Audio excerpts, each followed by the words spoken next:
Oh my dog, is that a new Happy Bara video? Everyone knows that all the cool kids are watching Happy Bara. You do want to be one of the cool kids, don't you? Greetings, adventurers, and welcome back to the Den of the Drake. Other dragons hoard gold, while I hoard internet cringe. Everyone who plays role-playing games is a little crazy. It takes a special kind of person to pretend to kill things with napalm that they spray out of their hands, or unironically see seduction as a valid solution to a rampaging kaiju problem. But it's okay, a little bit of crazy is what keeps things interesting. You're playing adult make-believe in a fantasy world, you might as well have some fun with it. I'm not crazy, the voices in my head just DM for me, Your Honor. It's not my fault that the gas station clerk lost the initiative role. But you see, dear listener, there's the fun kind of crazy, but I'm sure you're all aware the allure of the insane can get old real fast. The story I have for you today stars a new GM who tries their best to balance the needs of their party, only for one of their players to pole vault over the line and try to ruin OP's life when their impossible needs aren't met in the game. Now, without any further delay, let's go ahead and dive right into the horrifying world of r/RPG horror stories. Enjoy. This week's story comes from Reddit user DadJokes1 and is titled, I Reject Your Reality and Substitute My Own. I'm a longtime TTRPG player and have always been curious about trying to run my own game. Earlier this year, I decided to try my hand at GMing and created an online Pathfinder 2e game with people from Reddit. This story is about one player in particular that ended up joining my game. After the events that I'll detail later, he ended up stalking my Reddit account and the accounts of the other players from the game. I've thought about telling this story for a while, but I think it's finally time. The player I'm writing about will be referred to as that guy. This is gonna be a long one, but due to the nature of the story, I think all the details and context are important, as I'm sure that he will inevitably reply to this post. So if you don't want to read all the details, I'd say you should go ahead and skip this one. Around the time of the Wizards of the Coast OGL debacle, I decided that it was a good time to try running my own game. I posted a recruitment thread on r/LFG and asked the potential players to fill out a Google form. I wanted to create a balanced group of different player types, and I intentionally created a mix of personalities so that I could get experience running a game with different types of players. Some were active, some were passive, some preferred combat, and some really enjoyed RP. I think this was a mistake in hindsight, and it's better if the actual players have similar personalities out of the game, and then create characters that might be different within the game. I also set out ahead of time to work with any problem players so that I could get that conflict resolution experience. Little did I know what I was getting myself into. I had about 70 players fill out the form, and I was able to get my top 3 applicants. My 4th to 6th place applicants ended up not working out for various reasons, so I ended up picking up that guy as a final player. He described himself as a passive player who enjoyed a mix of RP and combat, and had a lot of TTRPG experience. I'm not sure if this is actually how he views himself, but it turns out that this was the first hint of what dealing with him is like. He doesn't seem to have an accurate perception of reality, whether it's describing himself or events that occurred. I ended up running the beginner box as it's a simple adventure and all the players were new to Pathfinder 2nd Edition. I tried to work with everyone on their characters, and it seemed like people had a pretty clear idea of what they wanted to play. I had previously been in a game as a player where another player regretted making his character and wanted to change, but the GM wouldn't let him. So I wanted to make sure that all the players were able to try out different things during that beginner box if they wanted.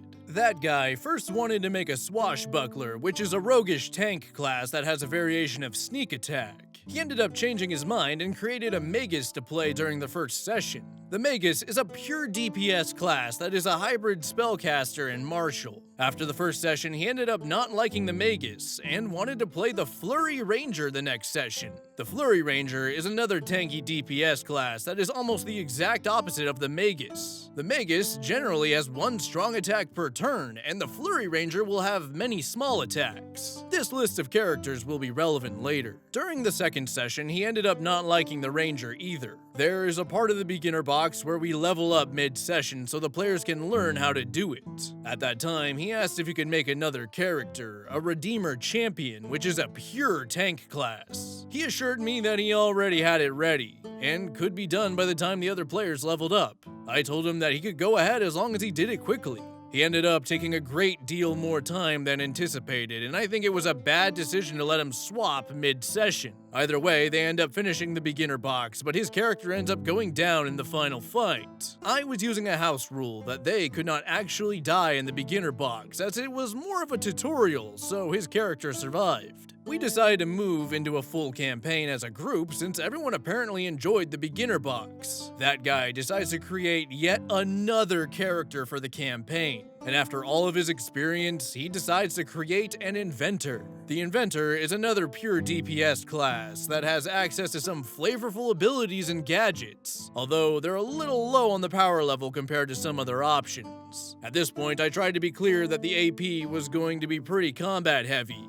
and that most RP would happen between party members. At this point, I tried to be clear that the AP was going to be pretty combat heavy and that most of the RP would happen between party members. No one had any issues. Outside of the game, that guy made some posts in Discord complaining about another Pathfinder 2e game that he's in. He ends up posting a copy of a very long chat log between him and the GM of this other game, and informs us that he's left all of the games he was in except for mine. It was pretty bizarre and a big red flag, but I decided to roll with it at the time. If what he said is true, which is pretty unlikely given my subsequent interactions with him, it sounded like he was bullied pretty heavily in the other game he was in. The other players apparently figured out how to indirectly PvP his character by throwing explosive and flammable items towards him, which were ignited by his character's flaming sword. It seemed like the GM allowed this to happen. I honestly felt bad for him and wanted to try extra hard to make our game work for him.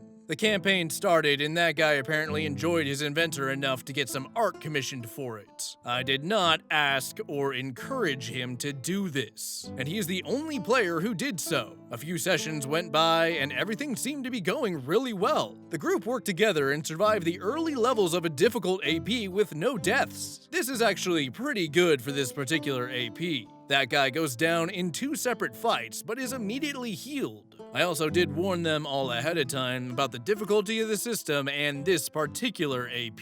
The real issues started after a particularly brutal session where his character almost died. He basically charged in, missed his attack, and got knocked out and then healed by another player. He stood up, picked up his weapon, attacked, and missed again. The enemy had the potential to kill him outright, but ended up rolling low on his attack and damage, and that guy does not go down again. It was a pretty miserable fight from his perspective, but that's how it goes sometimes. It was a difficult fight, but they ended up coming out on top. This was the first session that guy's character art was ready, and he played the session with his new art and token. Things were pretty tense after the fight. Since his character nearly died, I tried to break the tension by joking that the new art gave his character plot armor. A few jokes were exchanged by me and the other players as we prepared to move on. That guy, who had been fairly quiet, then started ranting loudly into his mic. I don't want to cause a scene, but something is not right here. I shouldn't be going down multiple times a fight every fight. No one else is doing any damage except for me, and everyone is wasting their turns using athletics or amped up shields instead of attacking. The summoner is just trying to trip 8 times a turn, and the wizard is wasting their spells on dumb stuff instead of doing damage. He continued for a bit, and it devolved into pretty much just openly flaming the other players. I did my best to calm him down, and the other players tried to defend themselves, but were obviously uncomfortable. I told him that it's a hard system and they're actually doing really well in some tough fights. I eventually calmed him down enough to move on and offered to talk to him more after the session to see if we could resolve things. He is pretty quiet for the rest of the session. He drops some passive-aggressive remarks a few times, but ends up getting the killing blow on another tough enemy. I asked him if he wanted to describe how he kills it, and he said, "No, not really." The session ended, and I talked to him afterwards to try and figure out how to move forward, if we can. He continues to flame the other players privately and states that they make it impossible for him to have fun. This becomes a trend later. He again brings up how he goes down every fight, multiple times a fight. This is just not true. Since he was angry, I don't press the point too much, but I do keep it in mind for later. He does bring up some legitimate points about the party composition, though. I eventually decided to let him create yet another character, this time a dual-wielding orc fighter. It's a super tanky character that can deal a ton of damage and is borderline broken, but I believe it will solve all the issues that he's having. This would be his 6th character. I did suggest that he play fighter as I thought it was a good solution for his particular issues. He will later make the claim that I forced him to play a tank, but this is not true. Earlier in this post, I went into detail about how the other characters he played were in fact not tanks as evidence of this. In fact, at this point in the campaign, the only other character he brought up was a Dampier monk, which is also a tank. I suggested fighter and asked him to read the double slice feat, and gave him the numbers breakdown for how much damage he would actually be doing. If he had said no at this point, that would have been perfectly fine. Due to my experience with him so far, I believe that he would be happier playing a character who was super strong, so he could feel like the hero of this game since he seemed to be that kind of player. When I told the other players that I was letting him change characters again, I got a lot of negative feedback. They basically said that they didn't want to make changes for him, and that all of the character switching was impacting the other players. One player said that I needed to be firm with him and set clear expectations for the type of game that we're in. I convinced them to let him try one last time, as I really did believe that this character would solve things. So, let me start off by saying that OP set themselves up for failure from the very beginning. This guy really thought he'd be the first DM in history to discover a way to please 100% of players 100% of the time, while also specifically hunting for people he knew would be difficult to work with. I'm imagining Voss's "Have I ever told you the definition of insanity?" monologue from Far Cry 3, but instead of going through with the monologue, he just DMs you a link to this post. But I will say that this is a good opportunity to learn a pretty valuable lesson. As I'm sure OP is gonna find out real quick, there is no secret way to please everyone all the time, even beyond just playing D&D. Living your life with the goal of making everyone happy at all times is a great way to make yourself, and frankly everyone you're trying to make happy, miserable. Reason number 1 for this is that you're bound to encounter people like that guy, who refuse to be pleased no matter how many sacrifices you make for them. The reality is that people who want to please everyone tend to be a mix of self-conscious and empathetic. So when they encounter someone who is not happy with them no matter what, they tend to obsess over that one person's opinion and completely forget all the good they can do for other people, which isn't the best way to live your life. The second reason is that the quest to please most people usually ends with the destination of pleasing no one. Case in point, take a look at anything made by the Disney Corporation over the past couple of years. If you just take a random thing made under the Disney umbrella, you're probably gonna end up with a piece of trash written by committee that plays it safe in order to appeal to the widest possible audience. This results in the vast majority of these projects, with price tags ranging in the hundreds of millions of dollars, mind you, generating responses from people that range from either, it was okay, to outright cynical disdain.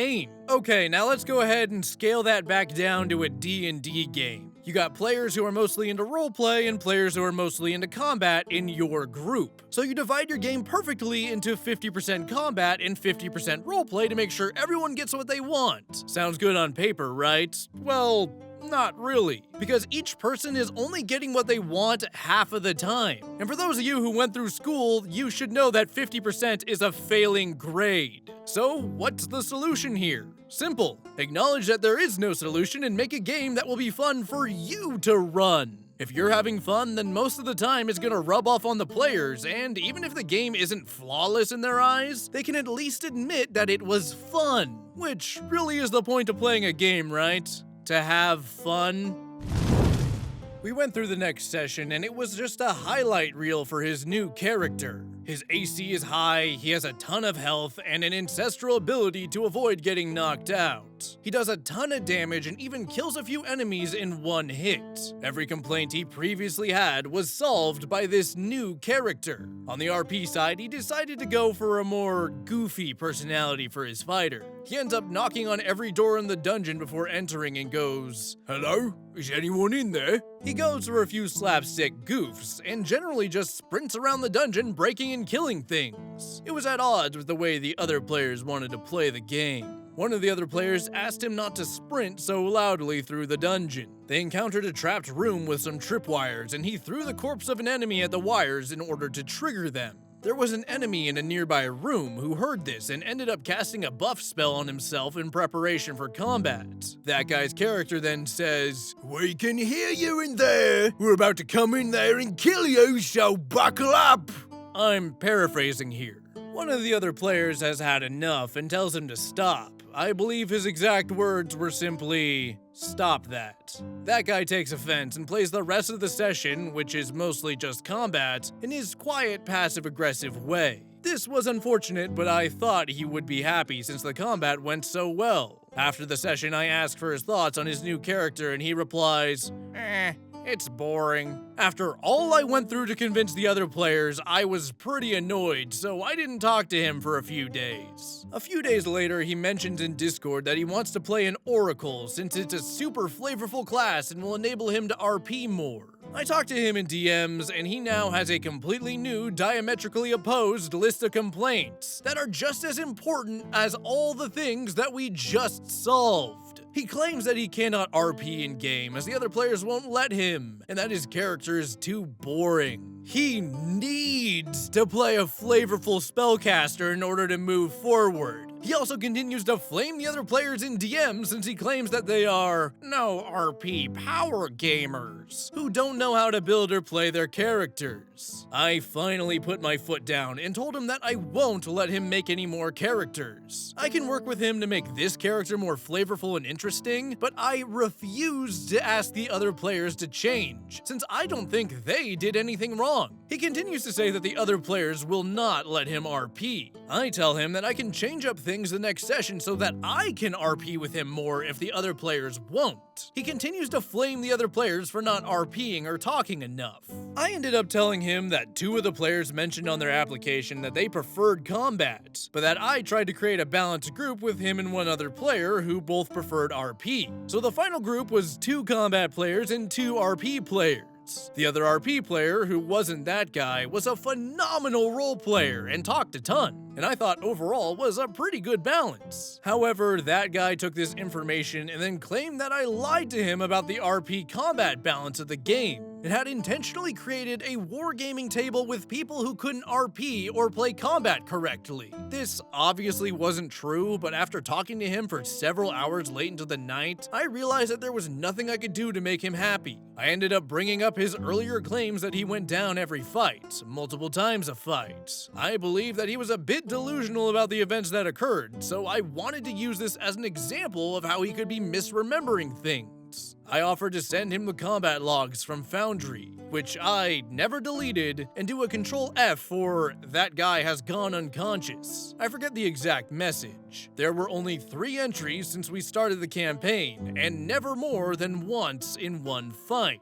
Considering how I had resolved every one of his many complaints only to be met with another list of complaints the following week that were just as important to him but had nothing to do with the original list, I realized that we had irreconcilable differences and could not continue playing together. I tried to be polite, but I was firm and ended up removing him from the game and the Discord. He told me that he had another game lined up and that he was planning on quitting anyway. He told me that I was a GM and that he was only staying in the game to watch it crash and burn. He then went full mask off and demanded that I pay him back for the money he spent on his character art. He said something like, "You might think I'm f***ing around or mad that you kicked me, but I'm dead serious. You owe me money." It was at this point that I blocked him and tried to cut contact. shocked. I told the other players that I felt like I had no choice, and honestly would have rather quit the campaign entirely instead of continuing with that guy. I told them that if they disagreed, they were free to leave the game, but if they wanted to continue, then we could.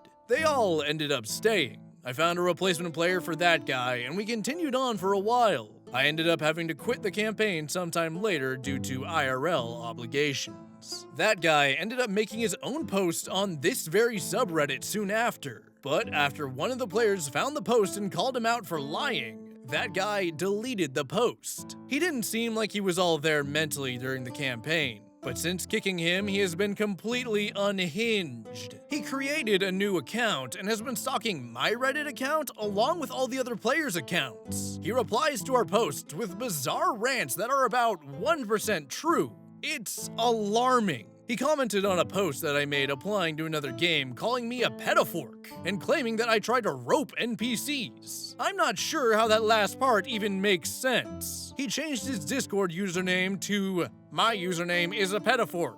My new GM brought it up to me and seems, understandably, concerned. I decided to finally make this post to get the whole situation out on paper. I'm probably going to make a new account after this to avoid any future interactions with that guy. That guy, since I'm sure you'll read this, I genuinely ask you to seek professional help. You must know that on some level that the things you're saying or remember are just not true. I don't think you're a bad guy, and I don't have any hard feelings towards you. I wanted to get this all out, and then I'm moving on. I hope you can do the same. Good luck, man. End of story.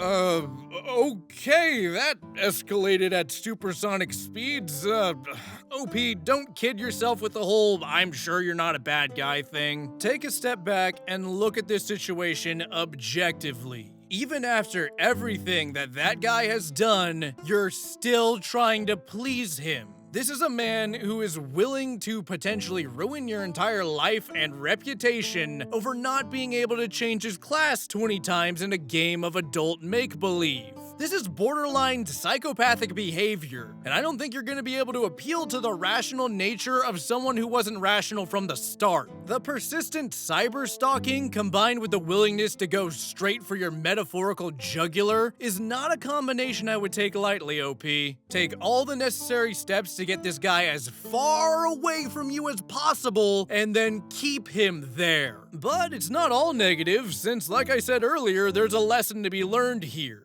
The solution to guys like this is not just to roll over and let them do whatever in the hopes that they'll eventually be happy. People like this just take and take and take. And look what happened when you just gave and gave and gave. The constant need to please this guy resulted in the rest of the group's satisfaction in your game going straight down the crapper. If someone's happiness requires you to spite everyone else in your inner circle, then maybe their happiness is not worth it. OP, I'm hoping that you learned a lesson from this, and I'm happy that you finally decided that enough was enough.